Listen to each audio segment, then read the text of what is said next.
ஆச்சி மசாலா எந்த சமையலும் ருசி தேடும் ரகசியம் 20 ரூபாய்.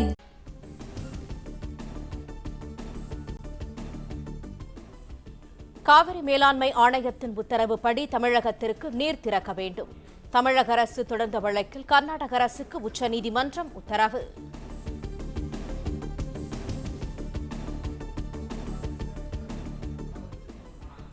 காவிரி ஆணையத்தின் உத்தரவுப்படி தமிழகத்திற்கான நீரை கர்நாடக அரசு திறக்காதது ஏன்?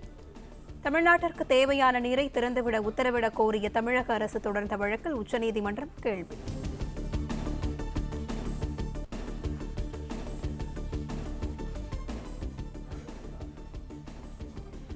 தேவைக்கு அதிகமான நீரை தமிழகத்திற்கு திறந்துவிட்டிருப்பதாக கர்நாடகா வாதம்.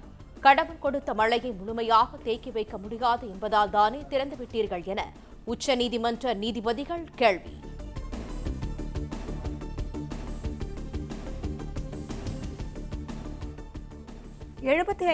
ரூபாய்க்கு மேல் 1 லட்சம் ரூபாய் வரை பயிர்க்கடன் பெற்ற விவசாயிகளுக்கு ரூபாய் 75,000 வரை தள்ளுபடி.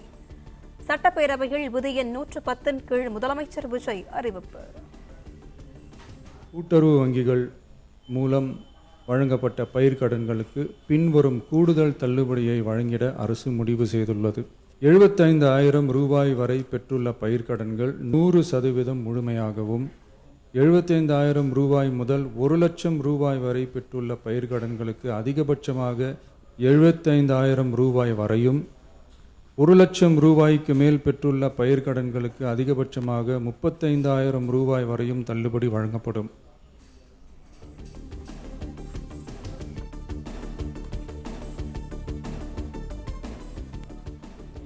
இணைய வழியில் வருகையில்லா ஆவணப்பதிவு கட்டாயமாக்கல் நடைமுறையை தொடங்கி வைத்தார் முதலமைச்சர் விஜய்.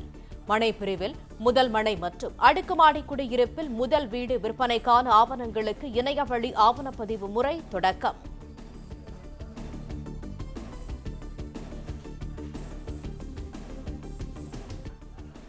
போதைப் பொருள் குறித்து போலீசிடம் தகவல் கொடுத்ததால் தான் கோவை மாணவர் அமுதன் கொலை என சட்டப்பேரவையில் உதயநிதி குற்றச்சாட்டு.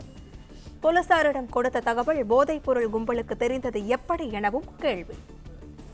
மாணவர் அமுதன் விஷயத்தில் கோவை செட்டிப்பாளையம் போலீசார் அமுதனை வழக்கு ஒன்றின் விசாரணைக்காக காவல் நிலையத்திற்கு வர சொல்லியிருக்கிறாங்க. அப்பொழுது அந்த போதை கும்பல் பற்றி தகவல்களை கேட்டு அமுதனிடம் கேட்டு வாங்கியிருக்கிறாங்க. தகவல் வாங்கின காவல்துறை குற்றவாளிகளை கண்டுபிடிச்சு நியாயமாக அந்த போதைப் பொருட்களை பறிமுதல் பண்ணியிருக்க வேண்டும். ஆனால் போதைப் பொருள் பயன்பாடு பற்றி தகவல் தந்த அமுதனுடைய தகவல்களை குற்றவாளிகள் கிட்டேயே பகிர்ந்துட்டு இருக்கிறாங்க. அதுதான் அமுதனுடைய மரணத்திற்கு முக்கியமான காரணமாக அமைஞ்சிருக்கு.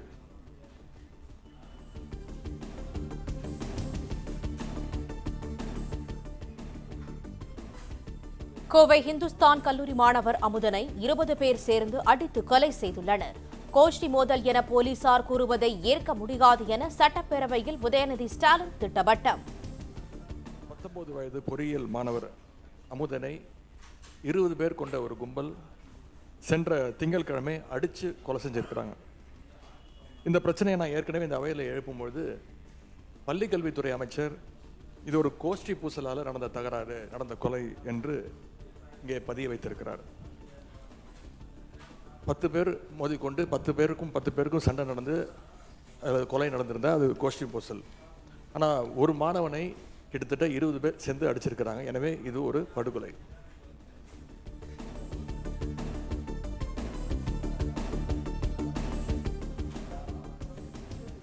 கோவை இந்துஸ்தான் கல்லூரியில் 2ஆம் ஆண்டு மற்றும் 4ஆம் ஆண்டு மாணவர்கள் இடையிலான கோஷ்டி மோதலில்தான் மாணவர் அமுதன் கொலை.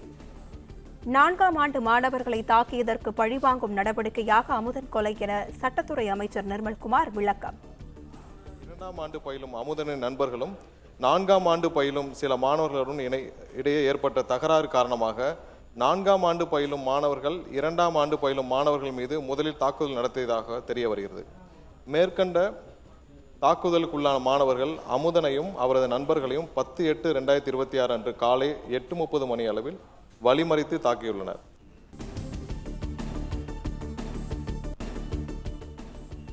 கோவை மாணவர் அமுதன் கொலைக்கும் போதைப்பொருள் கும்பலுக்கும் எந்த தொடர்பும் இல்லை.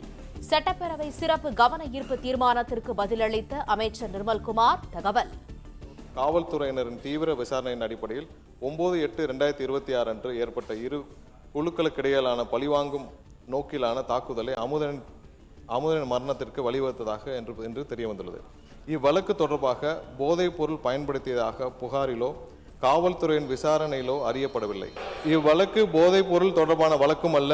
இது வேறு மாணவர் குழுக்களுக்கிடையே ஏற்பட்ட முன்னுரிமை மற்றும் அதனை தொடர்ந்து மேற்கொள்ளப்பட்ட பழிவாங்கும் நோக்கிலான தாக்குதலின் காரணமாகவே இச்சம்பவம் நடைபெற்றுள்ளது.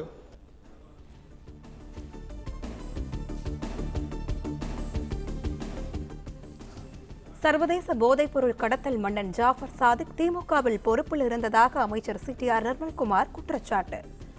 முன்னாள் முதலமைச்சர் மு.க. ஸ்டாலின் குடும்பத்துடன் ஜாஃபர் சாதிக் நெருக்கமாக இருந்ததாகவும் சட்டப்பேரவையில் பேச்சு.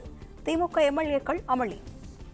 இந்த ஜாஃபர் சாதிக் போன்ற இன்டர்நேஷனல் போதை கடத்தல் மன்னன் எப்படி முதலமைச்சர் குடும்பம் முதல் அனைத்து அமைச்சர்கள் வரை தொடர்பில் இருந்தாரோ அது போன்ற எந்த ஒரு சம்பவமும் இதுமேல் நடக்காமல் தடுப்பதற்கான தேவையான அனைத்து நடவடிக்கைகளையும் முதலமைச்சர் கண்டிப்பாக எடுப்பார் என்பதை உறுதியாக சொல்லிக்கிறோம். எதிர்கட்சி தலைவர் பாருங்க, மாண்புமிகு எதிர்கட்சி தலைவர் என்ன அவர் அலோவ் பண்ண போறீங்களா இல்லையா? அவர் அலோவ் பண்ணுங்க. எதிர்கட்சி தலைவர் சொன்ன பிறகு நீங்களே எப்படி உட்காருங்க, எல்லாரும் நீங்க பேசுங்க, மற்றவங்க எல்லாம் உட்காருங்க.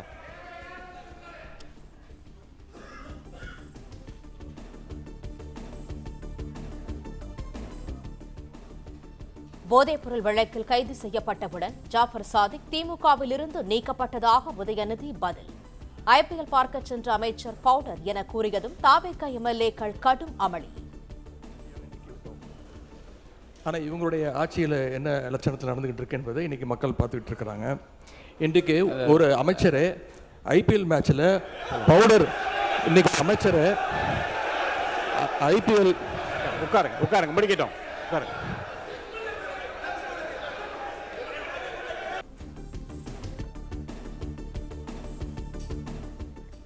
IPL மைதானத்தில் போதைப் பொருள் பயன்படுத்தியதாக குற்றச்சாட்டு கூறப்பட்ட அமைச்சரிடம் போலீஸ் விசாரணை நடத்தியதா என உதயநிதி கேள்வி.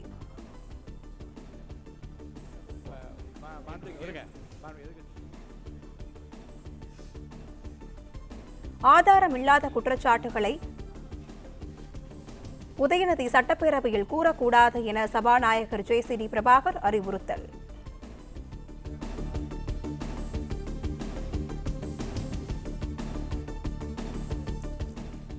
தான் போதைப் பொருள் பயன்படுத்தியதாக கூறப்படும் சம்பவம் நடைபெற்றது திமுக ஆட்சியில் என அமைச்சர் சரத்குமார் குற்றச்சாட்டு. திமுக ஆட்சி காலத்தில் போதைப் பொருள் விற்றதை ஒப்புக்கொள்கிறீர்களா எனவும் கேள்வி.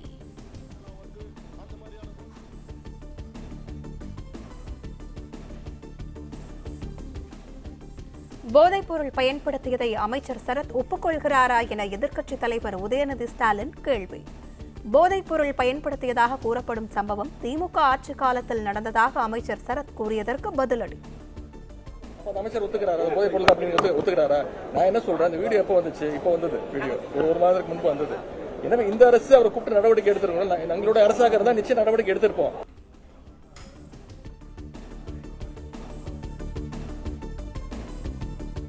போதைப் பொருளால் கடந்த திமுக ஆட்சியில் நடைபெற்ற கொலைகள் தாவேக ஆட்சியிலும் தொடர்கிறது. சட்டப்பேரவையில் சிறப்பு கவன ஈர்ப்பு தீர்மானத்தில் பாமக குற்றச்சாட்டு. ஆனால் கடந்த 24 மணி நேரத்தில் மட்டும் 5 கொலை சம்பவங்கள் இன்றைக்கு நடந்திருக்கிறது. கடந்த ஆட்சி எந்தெந்த காரணத்திற்காக மாற்றி இந்த ஆட்சி அமைந்திருக்கிறதோ அந்த சம்பவங்களும் அந்த காரணங்களும் போதைப் பொருள் விற்பனையும் பெண்களுக்கு எதிரான குற்றங்களும் இன்றைக்கும் நடந்து கொண்டிருப்பது என்பது வேதனை அளிக்கக்கூடிய விஷயமாக இருந்து கொண்டிருக்கிறது.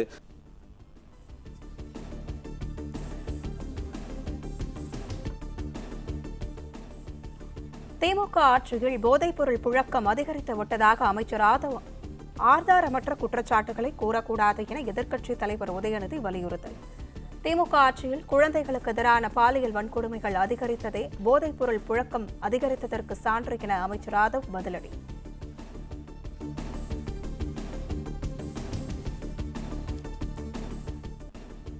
திமுக ஆட்சியில் போதைப் பொருள் ஒழிப்பு EBCID பிரிவு தலைவராக இருந்தவர் IPS அதிகாரி அமல்ராஜ்.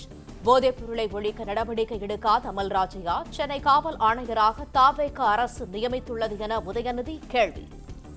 எங்களுடைய திராவிட மாடல் ஆட்சியில் போதைப் பொருளை தடுக்கிற செயல்பாடுகள் சரியா நடக்கல அப்படின்னு இந்த அரசு எங்களை குற்றம் சாட்டுச்சுன்னா நான் உங்ககிட்ட கேட்க வேண்டிய கேள்வி, அப்புறம் என்னத்துக்கு அந்த அவ்வளோ பெரிய அதிகாரியை இப்போ இவ்வளோ முக்கியத்துவம் வாய்ந்த சென்னை மாநகராட்சி ஆணையர் பொறுப்பில் போட்டிருக்கீங்க என்ற கேள்வியை இந்த அரசுக்கு வைக்கிறேன்.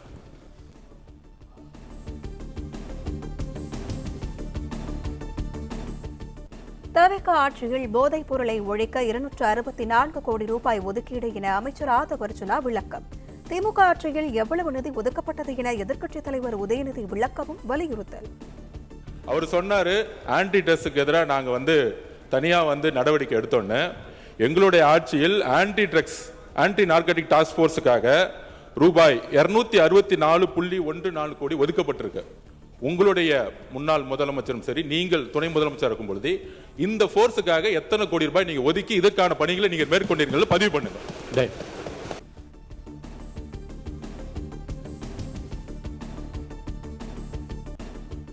தமிழ்நாட்டில் போதைப்பொருள் புழக்கம் அதிகரிக்க அடிப்படை திமுக ஆட்சிதான் என ஆதவ் அர்ஜுனா திட்டவட்டம். போதைப்பொருள் புழக்கம் அதிகரித்ததால் தான் திமுக ஆட்சியை மக்கள் தூக்கி எறிந்துள்ளனர் எனவும் காட்டம். இந்த போதை பழக்க வழக்கம்ங்கிறது 100 நாட்கள் உருவாகல, இதை அடித்தளத்தில் உருவாக்குனதே திமுக தான். அதனால்தான் மக்கள் உங்களை தூக்கி எறிஞ்சிருக்காங்க.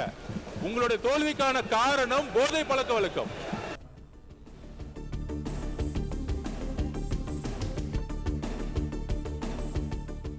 திமுக ஆட்சிக்கு வருவதற்கு முன்பு வரை தமிழ்நாட்டில் போதைப் பொருள் புழக்கம் இல்லை என அமைச்சர் ஆதவ் அர்ஜுனா பேச்சுக்கு எதிராக திமுகவினர் அமளி.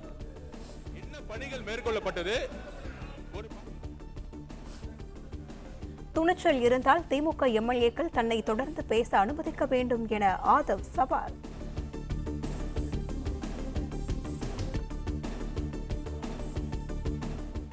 சட்டப்பேரவையில் முன்னாள் முதலமைச்சரை கருணாநிதி என குறிப்பிட்டு வனத்துறை அமைச்சர் ரஞ்சித் பேசியதற்கு எதிராக திமுக எம்எல்ஏக்கள் அமளி.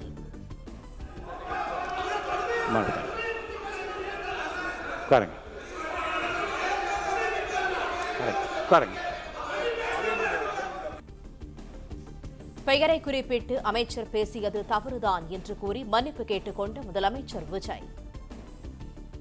உங்கள் தலைவரோட பேரை மென்ஷன் பண்ணி பேசுனது தவறு தான். அவர் சார்பாக நான் சாரி கேட்டேன்.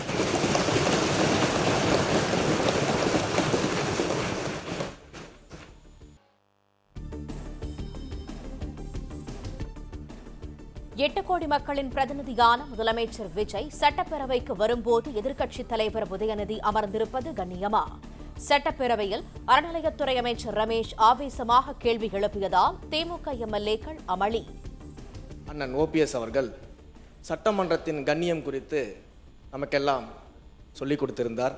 உண்மையில் அதையெல்லாம் முதல் முறையாக சட்டமன்றத்திற்கு உறுப்பினராக வந்திருக்கக்கூடிய நாங்கள் கற்றுக்கொள்ள தயாராக இருக்கிறோம். அதில் எங்களுக்கு எந்த விதமான ஆட்சேபனையும் கிடையாது.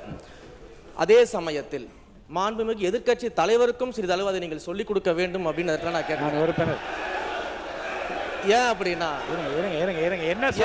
ஏன் சொல்றேன் 8 கோடி மக்களின் பிரதிநிதியாக இருக்கக்கூடிய மாண்புமிகு முதலமைச்சர் அவர்கள் அவைக்குள்ளே வரும் பொழுது அமர்ந்திருக்கக்கூடிய எதிர்க்கட்சி தலைவருக்கு அந்த கண்ணியத்தை சொல்லிக் கொடுத்து 8 கோடி மக்களின் முதலமைச்சருக்கு அந்த மரியாதையை தர வேண்டும் என்ற கண்ணியத்தை சொல்லித்தர வேண்டும் என்பதை பேரவைத் தலைவர் வாயிலாக தெரிவித்துக் கொள்கிறேன்.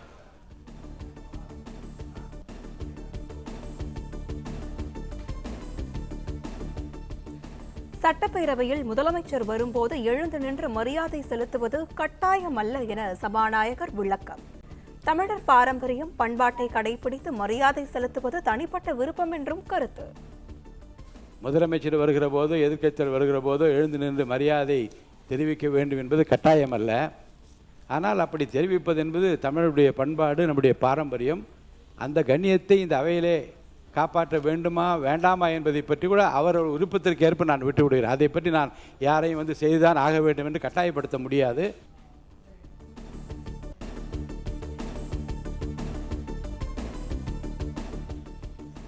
மானிய கோரிக்கைகளுக்கு தொடர்பே இல்லாமல் 20 நிமிடங்களுக்கு மேலாக அமைச்சர் அருண்ராஜ் பேசிக் கொண்டிருப்பதாக முன்னாள் முதலமைச்சர் ஓபிஎஸ் ஆதங்கம். எம்எல்ஏக்கள் பலரும் சுகர் பேஷண்ட் என்பதால் சமாளிக்க முடியவில்லை என்று பேசியதால் சட்டப்பேரவையில் சிரிப்பலை. 3:30க்கு ஆரம்பிச்சவர் 52 நிமிஷம் ஆச்சு. சொல்லியாச்சு.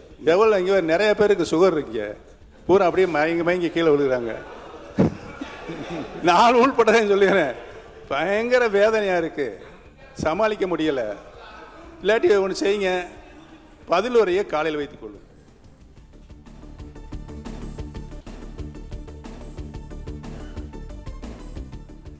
சட்டப்பேரவையில் ஒரே நாளில் அமைச்சர்கள் ஆதவ் அர்ஜுனா, சிடிஆர் நிர்மல்குமார், அருண்ராஜ் உள்ளிட்ட 4 பேர் பேசிய சர்ச்சைக்குரிய கருத்துக்கள் அவை குறிப்பிலிருந்து நீக்கம். முன்னாள் முதலமைச்சர் கருணாநிதி பற்றி பேசியது நீக்கப்பட்டதுடன் அமைச்சர் ரஞ்சித்துக்கு மைக் கொடுக்க வேண்டாம் என்று சபாநாயகர் காட்டம். அமைச்சர் உட்காருங்க. அமைச்சர் உட்காருங்க. மைக் கொடுக்க வேணாம். அமைச்சர் உட்காருங்க. அமைச்சர் உட்காருங்க. அமைச்சர் உட்காருங்க.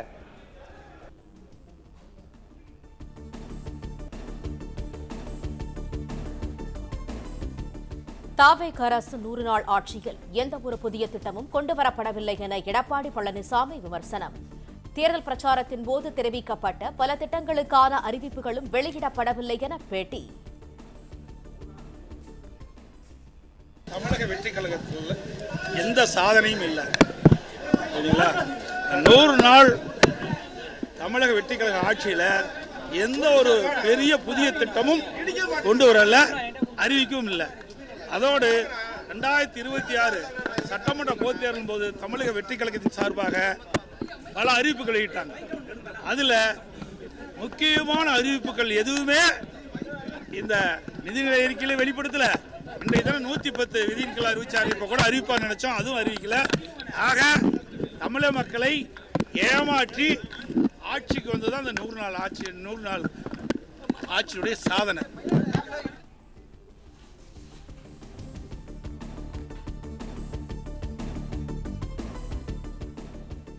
தவிக விசிக இணைந்தே பயணிக்கும் உளுந்தூர்பேட்டை மாநாட்டில் திருமாவளவன் அறிவிப்பு.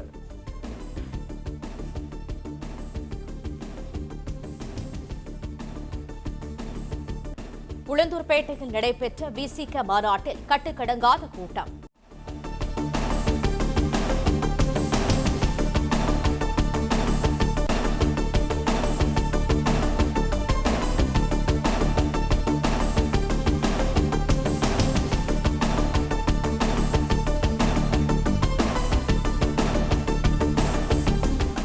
விழா மேடையிலும் ஏராளமானோர் திரண்டதால் நெரிசலில் நிற்க முடியாமல் உரையை பாதியில் முடித்த திருமாவளவன். கட்டுக்கடங்காமல் இங்கே அரங்கத்தில் இருக்கிற கும்பலை விடவும், கூட்டத்தை விடவும், சிறுத்தைகளை விடவும் வெளியிலே லட்சக்கணக்கான சிறுத்தைகள் திரண்டு இருக்கிறார்கள். உங்களுக்கு பாதிப்பு ஏற்படக்கூடாது என்கிற வகையில் நான் உங்களிடையே நீண்ட நேரம் பேச விரும்பியும் இந்த இக்கட்டான நிலையில் பேச இயலாத நிலையில் இருக்கிறேன். என்னுடைய அழைப்பை ஏற்று வருகை தந்த உங்கள் அனைவருக்கும் நன்றி கூறி அனைவரும் பாதுகாப்பாக கலைந்து செல்லுமாறு கேட்டுக்கொள்கிறேன்.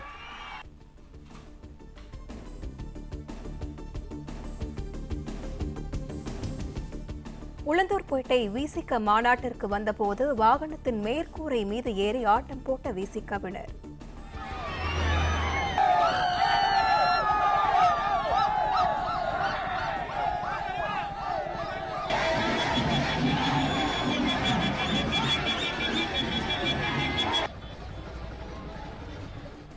சென்னை திருச்சி தேசிய நெடுஞ்சாலையில் வாகனத்தை நிறுத்தி நடனமாடியதால் போக்குவரத்து பாதிப்பு.